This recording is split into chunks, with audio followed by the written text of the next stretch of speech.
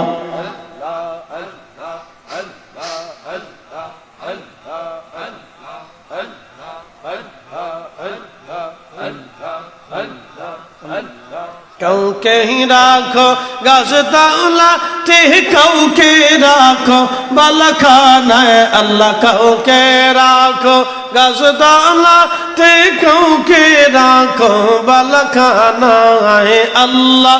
তোমার লীলা খেলা কেউ বোঝে কেউ বোঝে না, আল্লাহ আল্লাহ আল্লাহ আল্লাহ।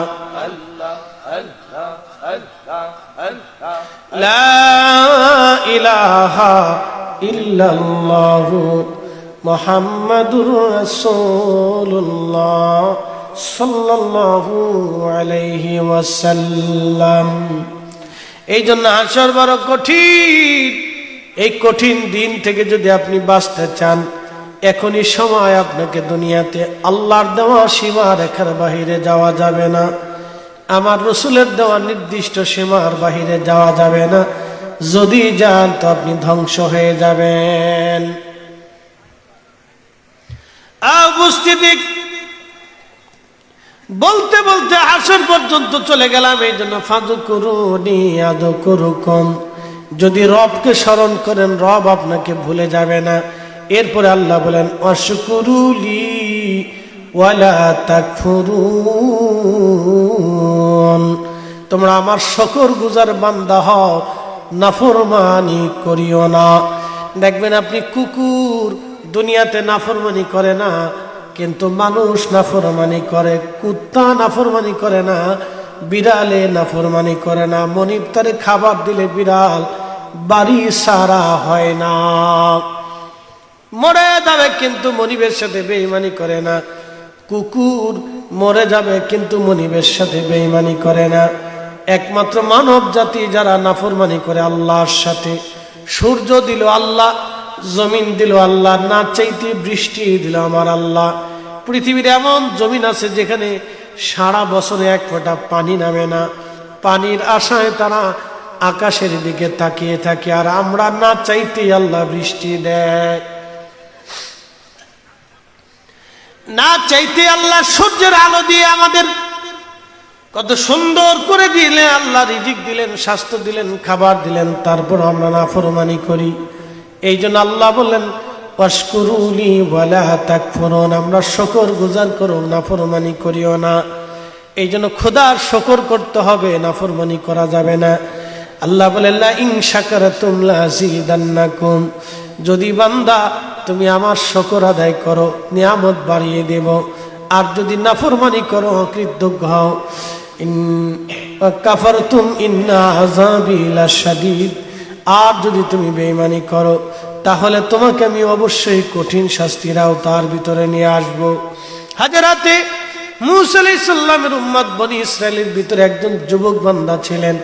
আল্লাহু আকবার, যুবক বান্দা সারা দিন সারা রাত 24 ঘন্টা আল্লাহর ইবাদতে কাটাইতো, একটা সেকেন্ডের জন্য ইবাদত কখনো কাজা করত না। ওই যুবক খানকার ভিতরে 24 ঘন্টা আল্লাহর ইবাদত করত। লোকেরা তাকে ভালোবেসে খানকার ভিতরে একটা জায়গা করে দিল, সুন্দর চমৎকার কিন্তু নির্জন। আগে বুজুর্গ যারা ছিলেন তারা নির্জনে যে ইবাদত করতেন, তো এই বনি ইসরাইলের যুবকটা নির্জনে আল্লাহর ইবাদত করত। দেখবেন বনি ইসরাইলের ভিতরে অনেক বড় বড় বুজুর্গদের জন্ম হয়েছে। এই বনি ইসরাইলের আল্লাহর বান্দা নির্জনে আল্লাহর ইবাদত করত। এলাকার বখাটে মানুষ চিন্তা করলো এই ছেলেটা বড় ইবাদত গুজার, তারে আমরা একটু পরীক্ষা নিরীক্ষা করে দেখি তারে ধোকায় ফেলা যায় কিনা। এলাকার লোকেরা একটা যুবতী পতিতা নারীকে তারা ভাড়া করলো, তোমাকে এত টাকা দিব যদি ওই যুবকের সাথে তুমি জেনা করতে পারো তাহলে তোমাকে পুরস্কৃত করা হবে। লোকেরা এক পতিতা নারীরে ভাড়া করলো, যদি ওর সাথে তুমি জেনা করো তো তোমাকে টাকা পয়সা দেওয়া হবে। তো মহিলারা যারা পতিতা তারা তো টাকার জন্য দেহ বিক্রি করে, তাদের তো বেহা শরম লজ্জা কিছু নেই, তারা টাকার জন্য যা খুশি তাই করতে পারে। এই পতিতা নারী টাকার জন্য রাজি হয়ে গেল, ওই যুবকের সাথে সে জেনা করবে, কিন্তু দিনক্ষণ খুঁজে পাচ্ছে না কবে যাবে। হঠাৎ আকাশে মেঘ, গুড়ি গুড়ি বৃষ্টি নামতেছিল। মহিলা সুযোগ পেয়ে এই দিন রাত্রিবেলা সেই নির্জন খানকায় যে ঘরের দরজায় টুকা লাগাইলো, কারণ ওই যুবক জানতো আমার তো কোনো শত্রু নাই, আমি তো কারো ক্ষতি করি নাই। দরজা খুলবে কে? বলে আমি এক বিপদগ্রস্ত নারী, রাতের আধারে পথরে আপনার খানকার সামনে চলে আসছি, বৃষ্টি আকাশে মেঘ, মেঘ চমকাচ্ছে, যদি আপনি আমার দরজা খুলে না দেন আমি বিপদগ্রস্ত হয়ে যাব। সরল মনে যুবক দরজা খুলে দিল। দরজা খুলে দেওয়ার পরে মহিলাকে ভিতরে নিল, ভিতরে নিয়ে এসে একটা রুম করে দিল, পর্দা করে দিল, আপনি এখানে থাকেন। কিন্তু মহিলার মনে তো মারাত্মক চিন্তা, খুব খারাপ চিন্তা মহিলার মনে। এই যুবক চিন্তায় পড়ে গেল, হায় হায়। যুবকটা মোমবাতি জ্বালিয়ে প্রদীপ জ্বালিয়ে নামাজে দাঁড়িয়ে গেল। এই যুবতী মহিলা কিছু সময় পরে সে অঙ্গভঙ্গি দিয়ে সে তার সেই আসল চেহারা প্রকাশ করার জন্যে এই যুবকের সামনে সে বারবার অঙ্গভঙ্গি দিতেছিল, জেনার জন্য তাকে ডাকতেছিল। এই যুবক চিন্তায় পড়ে গেল, হায় হায়, আমি নামাজে দাঁড়িয়েছি, আমার নফস আমার মন বারবার জেনার দিকে ঘুরে নিয়ে যায়। টকবগে যুবক, সুন্দরী রূপসী নারী যখন তাকে জেনার জন্য ডাকে, কোন যুবক আর নিজেকে স্থির রাখতে পারে না। কঠিন পরিস্থিতিতে যুবক চিন্তায় পড়ে গেল, হাই হা, কত কঠিন পরীক্ষা আল্লাহ আমাকে আজকে ফেলে দিয়েছে, কি জানি হয়। তো চিন্তা করতেছে, আমি নামাজ পড়তেছি, এই মহিলার এই অসৎ উদ্দেশ্য নিয়ে আসছে, হাই হায় সর্বনাশ, আজকে আমার জিন্দিগির সমস্ত ইবাদত আজকে বরবাদ হয়ে যাবে, হাই হায় কি হবে আজকে।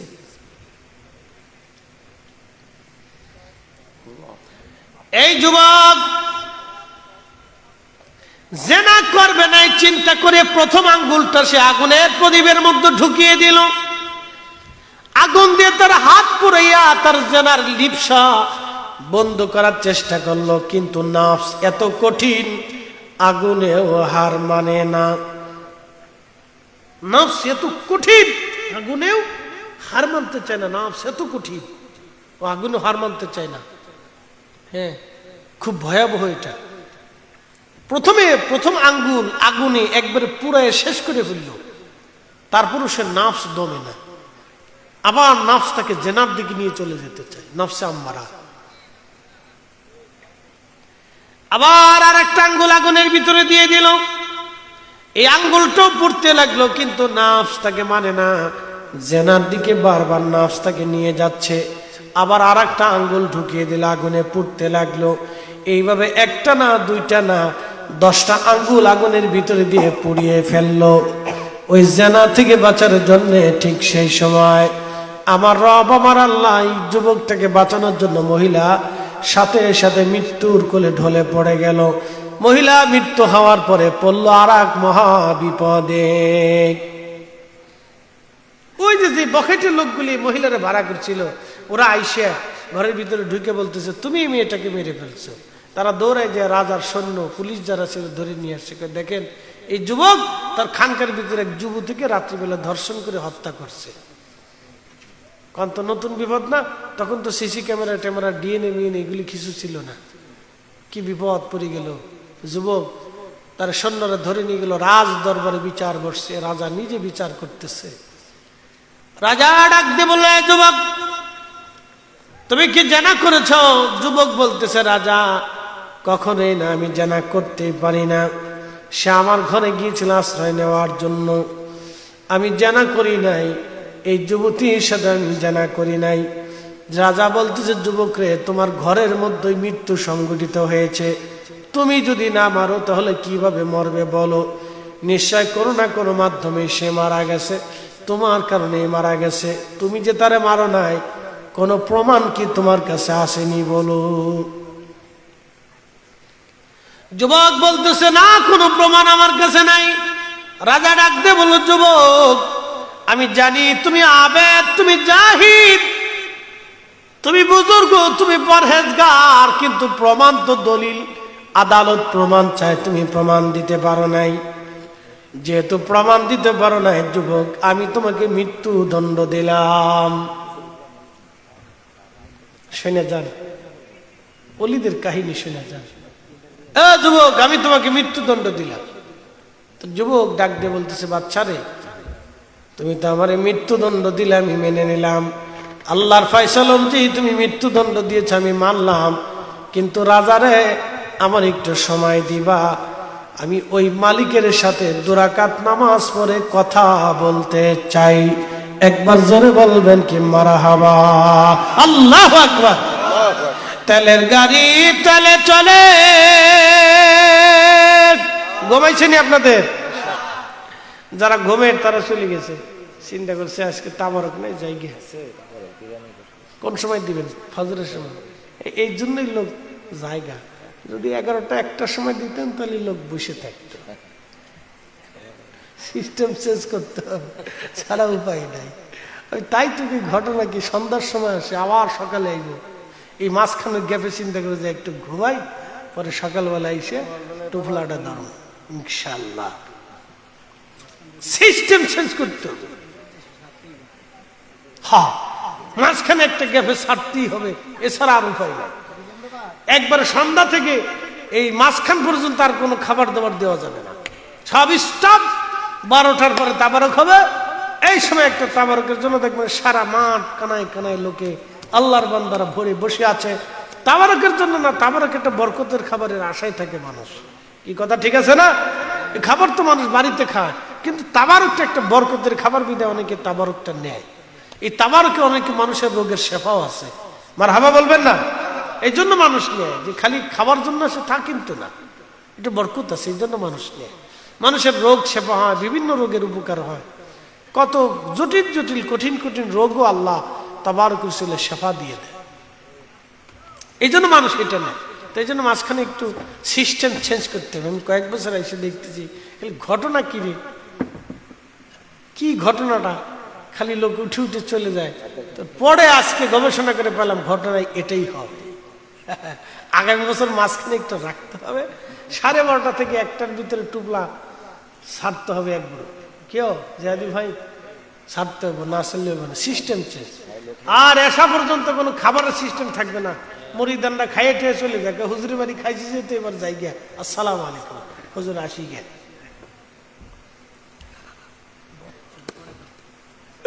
হ্যাঁ, এই সময় দেওয়া যাবে না। মাহফিল চলাকালীন যদি আপনি ভিতরে খাবার দেন, তাহলে ওই মাহফিল আপনি ধরে রাখতে পারবেন না, শেষ। যারা আছে এগুলোতে একবারে সাচ্চা কাচ্চা, একবারে 100% পিওর এবং শিওর, একবারে বিশুদ্ধ মাম পানি। কি কথা কর না, ঠিক আছে নি? নারে তাকবীর, নারে রিসালাত। না একটু জোরে দেন না, বাহিরে মানুষ বুঝুক যে হুজুর একা না, কিছু আছে। নারে তাকবীর, নারে রিসালাত। হ্যাঁ, কদ্দুর আছে। পরীক্ষায় পাস। পরীক্ষায় কি যুবক পড়ছে মহাবিপদে, বলতেছে বাচ্চা রে, তুমি তো আমাকে মৃত্যুদণ্ড দিবাই, মৃত্যু নিয়ে আমার কোনো অভিযোগ নেই, আজও মরতে হবে, কালও মরতে হবে, এটা নিয়ে কোনো অভিযোগ নেই। হুকুম আসবে, মরতে হবে, এটা নিয়ে আমার কোনো আফসোস নাই। কিন্তু আমি যে মারা যাচ্ছি, আমি তো অপরাধ করি নাই, বিনা অপরাধে আমি আজকে জেল খাটতেছি। আমি যদি এই অবস্থায় মারা যায়, তাহলে দেশের মানুষ বলবে সে আবেদরা, জাহেদরা, আলেমরা নারী ধর্ষণ করে, হত্যা করে, তারা খুন করে। আমি জীবনে কোনো আবেদ আলেমের কলঙ্ক হতে চাই না। বাদশাহ, একটু সুযোগ দিবা, আমি রবের সাথে কথা বলবো। জোরে বলেন আল্লাহু আকবার। হয় না? আরো জোরে বলেন। বলে আমি 2 রাকাত নামাজ পড়বো। জোরে বলেন, ক রাকাত? কঠিন মুসিবতে পড়ে গেছেন, সালাতে দাঁড়িয়ে যাবেন, আল্লাহ ওয়াজ করলেন।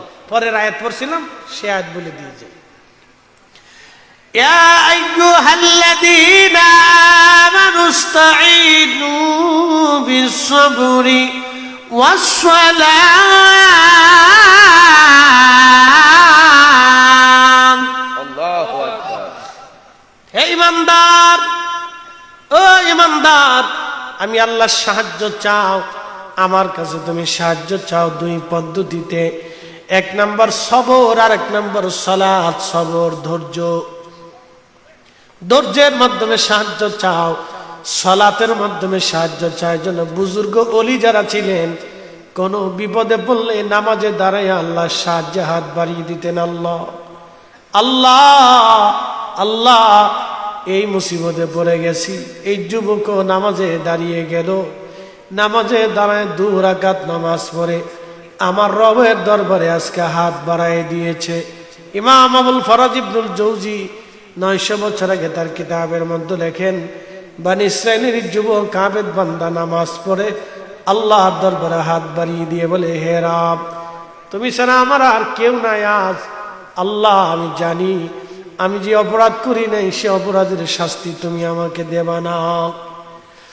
আল্লাহ, কিন্তু মৃত্যু নিয়ে আমার অভিযোগ নেই রব্বুল আলামিন, তুমি আজও আমাকে নিতে পারো, কালও নিতে পারো, এখনো নিতে পারো, কিন্তু রব্বি এই অবস্থায় যদি আমি মারা যাই, মৃত্যুদণ্ড যদি আমার হয়ে যায়, মানুষ আবেদা আলেমদেরকে কলঙ্ক মনে করবে, গালি দিবে। আল্লাহ, আমি কোন আবেদা আলেমের গালির পাত্র হতে চাই না। রব্বি, আপনি দয়া করে আমার ইজ্জত বাঁচান। ঠিক তখনই মরা মহিলা জিন্দা হয়ে গেল। আরো জোরে বলেন আল্লাহু আকবার। মরা মহিলা জিন্দা হয়ে গেল। বনি ইসরাইলের উম্মত ওলিদের মর্যাদা যদি এমন হয়, এই নবীর উম্মতের মর্যাদা সেই উম্মত থেকে 70 গুণ বেশি। কথা কন না, ঠিক কিনা? কত গুণ? জোরে বলেন, কত গুণ? ওই উম্মত থেকে এই উম্মতের মর্যাদা 70 গুণ। ওই উম্মতের নামাজির থেকে এই উম্মতের নামাজির মর্যাদা 70 গুণ। ওই উম্মতের ওলি থেকে এই উম্মতের ওলির মর্যাদা 70 গুণ। 70 গুণ, 70 গুণ। এই জন্য আমরা ওলিদের ভক্ত। কথা কন না, ঠিক কিনা? আমরা কাদের ভক্ত? ওলিদের ভক্ত। আপনি বেদাতি কোন আর সেদাতি কোন আর মাজার পূজারি ফিস পূজারি কোন, আমরা মাজারে গেলে আমরা মাজার পূজারি হয়ে যায়। আপনারা যে মন্দিরে গেলেন তখন কি হলো? এটা কোন কায়দা হইল? সারা বছর ধরে আমরা গেলিতে গেলিতে শয়তানকে দাঁড়া তোকে খেল দেখাই দিচ্ছে, লয়ে যায় আজকে মন্দিরের ভিতরে লয়ে গেছে।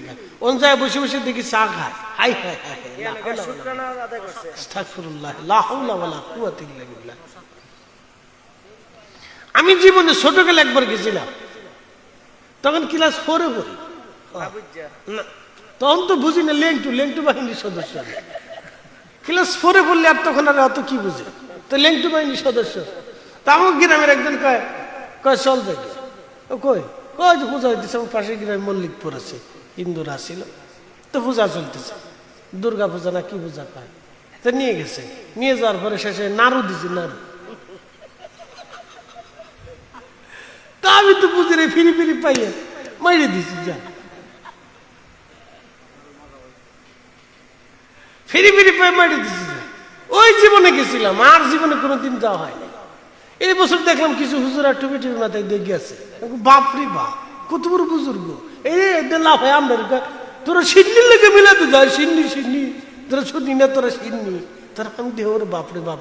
হ্যাঁ, তারা প্রসাদ খাওয়ার লেগে মন্দিরে চলে গেছে, ভোটের লেগে না। ও আচ্ছা, নির্বাচন হয়েছে না, ভোট কি খালি ওই জায়গা আছে, হিন্দুর বাদ নেই ভাই। বলে লাভ নেই, এগুলো দুঃখের কথা এগুলো আর কি। তো যাই হোক, আমরা কিছু বললাম না। হিন্দুরা পূজা করবে, তাদের স্বাধীনতা আছে, কথা ঠিক আছে না ভাই? তারা দেশের নাগরিক, তারা স্বাধীন মতো ধর্ম করুক না, তবে আমাদের কি আসে যায়? আমরা ওখানে বাধাও দিতে যাব না, ওখানে আমরা যাবো না, কথা ঠিক আছে না? তারা যেখানে পূজা করুক না, ল্যাংটে নাচুক, সেটা তাদের বিষয়, তাদের ধর্ম তারা পালন করুক। তারা কার্তিকের সামনে সেজদায় পড়বে না, গণেশের সামনে পড়বে না, শিবের সামনে পড়বে না, লক্ষ্মীর সামনে পড়বে না, সরস্বতীর সামনে পড়বে নাকি দুর্গার সামনে পড়বে না, কালীর সামনে পড়বে, পড়ুক গিয়ে, ওটা তাদের বিষয়। 33 কোটি না 36 কোটি না 72 কোটির সামনে পড়বে, তাও আমরা জানি না। তার ধর্ম অনুযায়ী সে করুক, আমাদের কিচ্ছু আসে যায় না, কথা কর না, ঠিক কিনা?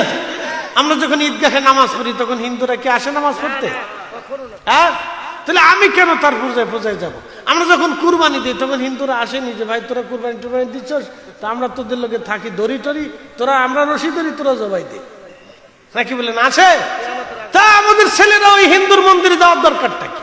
তারা পূজা করতেছে, করুক না, কি কথা কর না কে? আমরা কিছু ফুলা বানাইছে খালি মন্দির মন্দিরে গুড়গুড় গুড়গুড় করে ঘুরে, নফস খারাপ ওদের।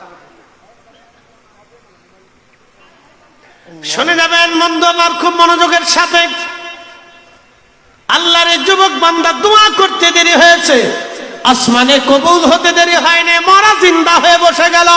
একসাথে বলেন আল্লাহু আকবার। মরা যখন জিন্দা হয়ে গেল, আমার রব বলেন ইন্নাল্লাহা মা'আস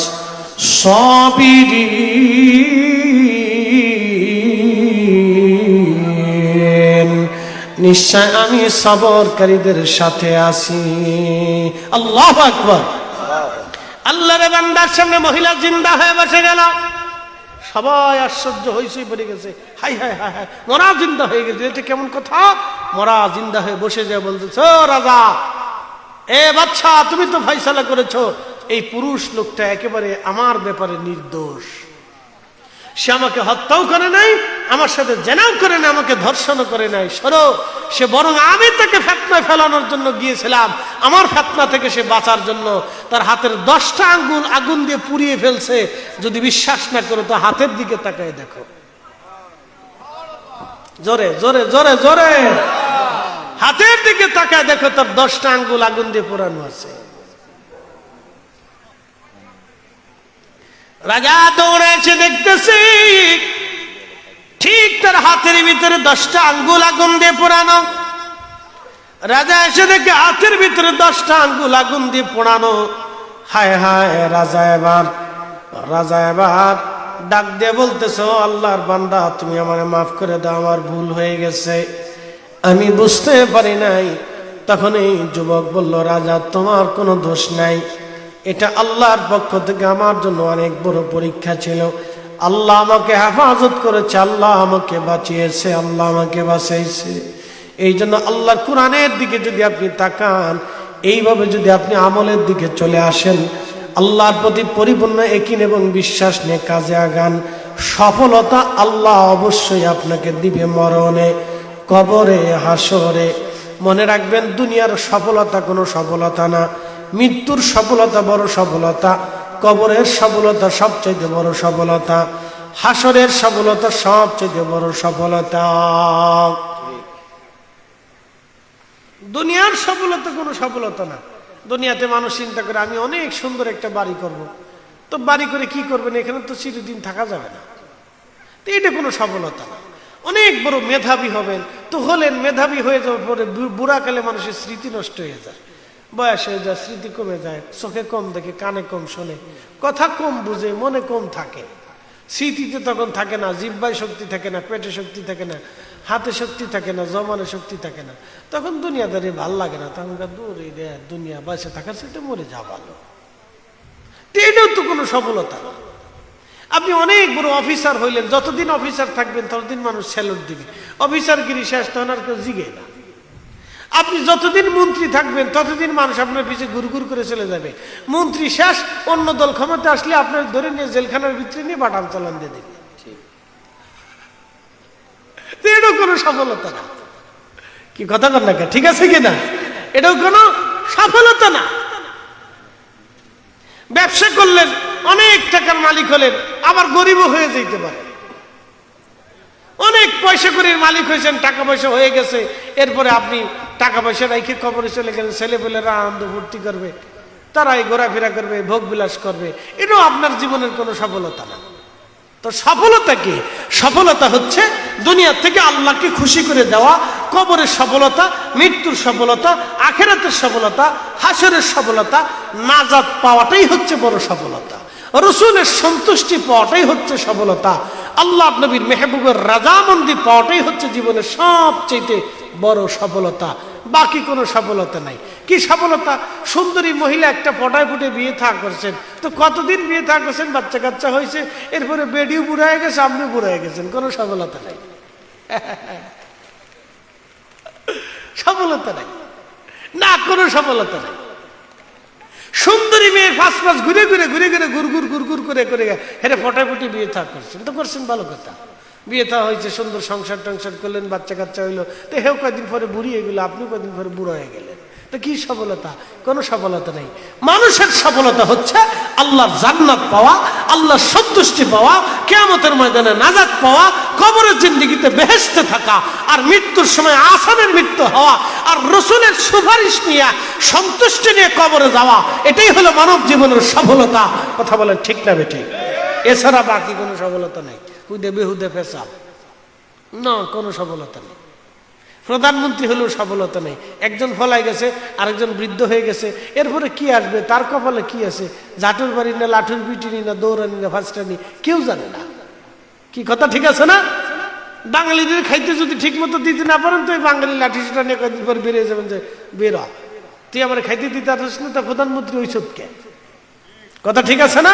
তার মানে এটাও কোনো সফলতা না। প্রধান সেনাপতি হয়েছেন বাংলাদেশের, অসুবিধা নেই, ওয়াকরুজ্জামান। যতদিন সেনাপতি আছে ততদিন সৈনিকরা স্যালুট দেবে, ছাড়। পদবি শেষ, চাকরি চলে যাওয়ার পরে কোন সৈনিকের স্যালুট দিয়ে কোনো ছাড়, তখন আর কোনো ভ্যালু নেই। তো এটাও কোনো সফলতা নেই। ওসিডিসি এসপি হয়েছেন, চাকরি শেষ, কোনো সফলতা নেই, শেষ, জিজ্ঞাসা করবেন। জজ ব্যারিস্টার প্রধান বিচারপতি হয়েছেন, তাও কোনো সফলতা নেই, চাকরি শেষ, বিচারপতি শেষ, কোনো সফলতা নেই। এই জন্য আল্লাহর সন্তুষ্টি হচ্ছে সবচেয়ে বড় সফলতা। দুনিয়াতে আল্লাহকে খুশি করে দেওয়া সবচেয়ে বড় সফলতা। 5 ওয়াক্ত নামাজি হওয়া এটা সফলতা, রোজাদার হওয়া এটা সফলতা, ভালো মানুষ হওয়া, ভালো মানুষ হওয়া, যে মানুষের দ্বারা অন্য মানুষের ক্ষতি হবে না, অন্য মানুষের কষ্ট হবে না, অন্য মানুষের উপকার হবে, অপকার হবে না, এরকম করাটাই হচ্ছে মানব জীবনের সফলতা, নতুবা কোনো সফলতা নাই। ও নারী সমাজ, নারী সমাজ, স্টার জলসা দেখে অনেক সফলতা শিখছেন, কেমনে কারে ফিন মারা যায়, কেমনে কার ক্ষতি করা যায়, শাশুড়ির লোকে কেমনে ঝগড়া করা যায়, ননদরে কেমনে ঘর থেকে বের করা যায়, আর ছোট ভাইয়ের বউরে কিভাবে এই জুদা করা যায়, এই যে শিখছেন, এটা কোনো সফলতা না। বোন আমার, ওই সুন্দর চেহারা কয়দিন পরে ভুন্দর হয়ে যাবে, বাচ্চা কাচ্চা কয়টা হওয়ার পরে আপনি বুড়ি হয়ে যাবেন, এটা কোনো সফলতা না। কথা খারাপ কিছু ভাই? মহিলারা খুব বেজার হবে, সেইদিন এখন যে হুজুরে ও আজ তখন ভালোই করলে এখন আমরা জায়গা মতো হিট করে দিচ্ছে। এই জন্য বোন আমার, এগুলি কোনো সফলতা না। সফলতা আল্লাহকে খুশি করা, ভালো মানুষ হয়ে কবরে যাওয়া। আল্লাযী খালাকাল মাউতা ওয়াল হায়াতা লিয়াবলুয়াকুম আইয়ুকুম আহসানু আমালা।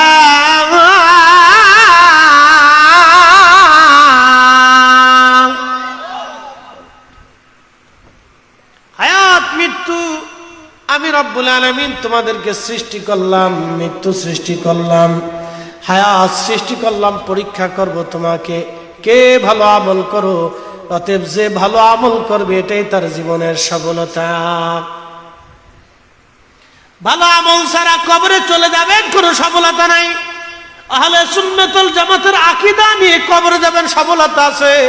যদি আহলে সুন্নাত ওয়াল জামাতের আকীদা না নিয়ে কবরে চলে যান, আল্লাহর কসম করে জীবনের কোনো সফলতা নাই।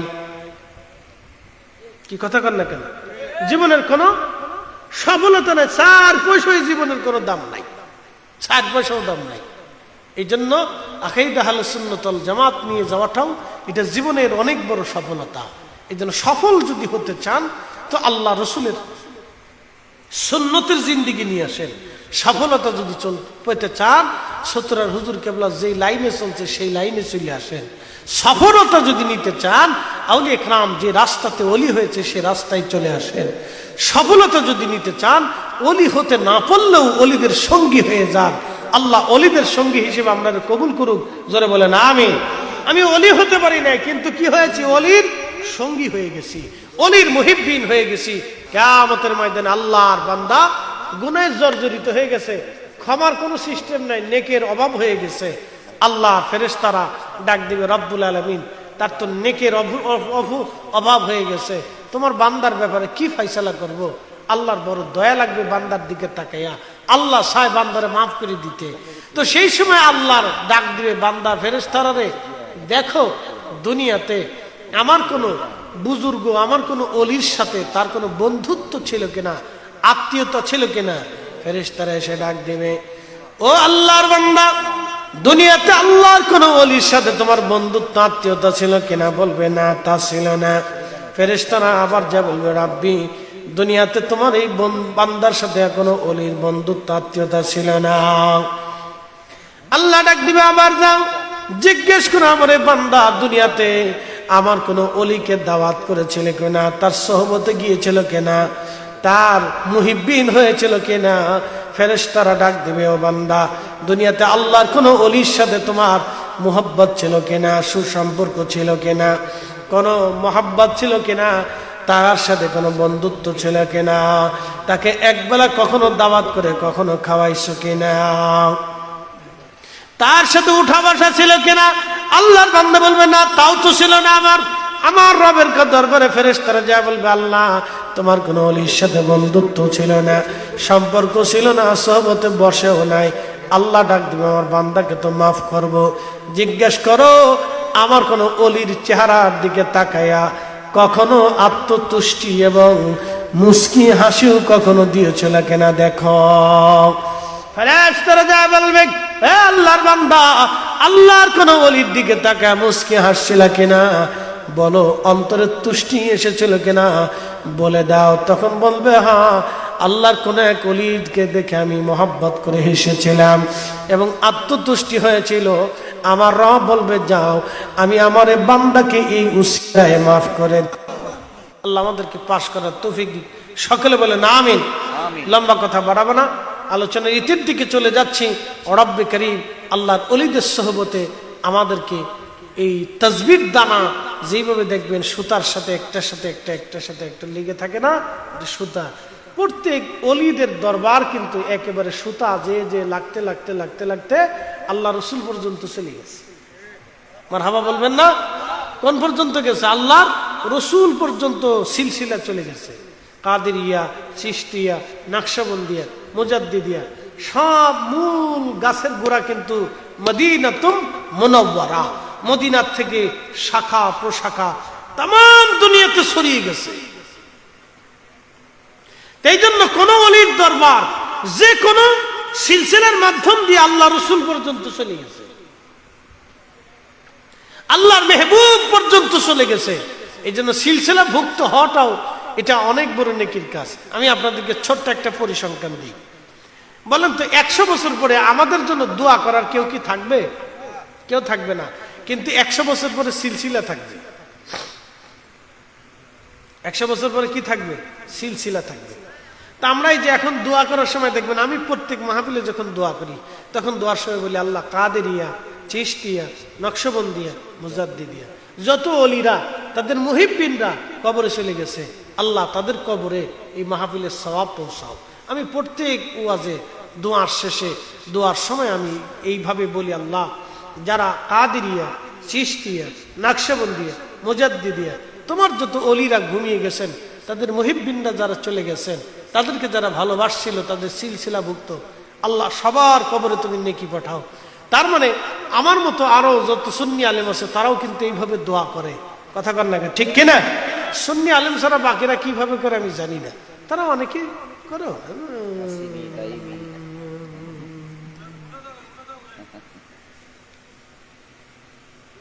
টাকা বেশি দিলে তারা বেহেশত ফাটা, টেহা না দিলে জান্নাত টান্নাত নাই। না দিলে জান্নাতে যা, টাকা বেশি দিলে 14 পুরুষ বেহেশতে পারে, সুদখোররাও জান্নাতে দিয়ে দেয়। কি কথা খারাপ কিছু ভাই? ঘুষখোর, সুদখোর, হারামখোর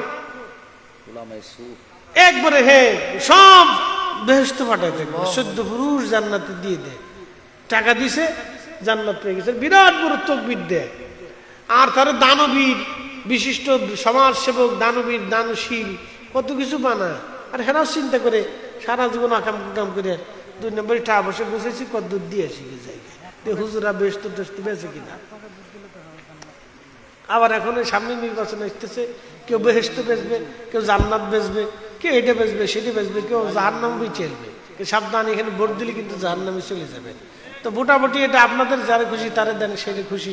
তো ভালো লাগলে দেখে ভোট দিতে হইব, কথা ঠিক আছে কিনা? ভালো লোক দেখে দিবেন, সাচ্চা লোক দেখে দিবেন, আমানতদার লোক দেখে দিয়ে, তো এগুলি দেখে দিবেন। যা হোক আল্লাহ, আমি ভোট টোট চাবো না, আমার আর ভোট টোট দিয়ে না, আমি নির্বাচনে দাঁড়াবো না। চিন্তা করছি যে এই দেশে নির্বাচনে দাঁড়াইয়া কদিন পর মানকে সিপাই দিয়ে কেমন ফিটে ভোট দরকার নেই, যেমন আছে এমনি ভালো। এদেশের রাজনীতি ভালো মানুষের জন্য চলে না। তো যাই হোক, আল্লাহ সমস্ত ফেতনা থেকে আমাদেরকে বাঁচাক, আমাদের দেশটাকে আল্লাহ হেফাজত করুক, সকলে বলে না আমিন। একটা সম্ভাবনার দেশ, খুব সুন্দর একটা দেশ। আহা, এদেশের আবহাওয়া কত চমৎকার, কত সুন্দর আবহাওয়া, 6টা ঋতুর দেশ, কি চমৎকার আবহাওয়া। এদেশের মাটি এত শক্তিশালী, জায়গার এক কোনাতে একটা বিচি ফেলে দিলে গাছ হয়ে যায়। ঠিক আছে না? পৃথিবীর কোথাও এত সুন্দর জমিন আপনি পাবেন না। এটা বিচি ফেলে দিলেন, গাছ হয়ে গেল। মাটির ভিতরে বিচিটা পড়লো, গাছ হয়ে গেল।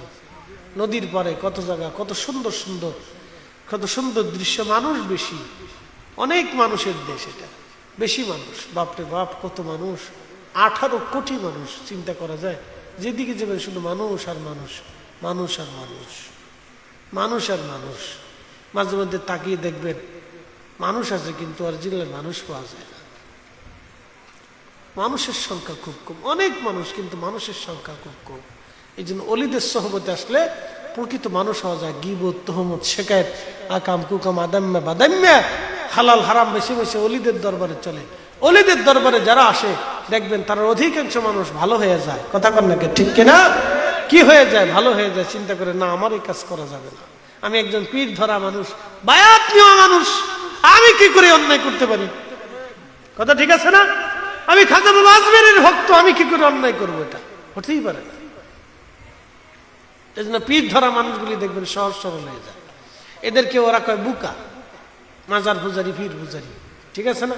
এরা নরম দিলের মানুষ হয়। বেশিরভাগ অলি আল্লাহ ভক্ত মানুষগুলি নরম দিলের হয়, তাদের দিল নরম থাকে, তারা আদবী হয়। এইটা দেখে ওরা কয় সব পূজারি, ভক্ত ভক্ত। আরে বেটা, পৃথিবীতে যদি আদব না থাকতো তো পৃথিবী ধ্বংস হয়ে যেত। তো প্রিয় ভাই আমার, আল্লাহ এগুলি আমাদেরকে পালন করার তৌফিক দিক, সকলে বলেন আমিন। আউলিয়া কেরামের সাথে সহবতে মহাব্বতে থাকার দরকার আছে না নাই? আমি আপনাদেরকে বুঝাইলাম এই সময় পর্যন্ত।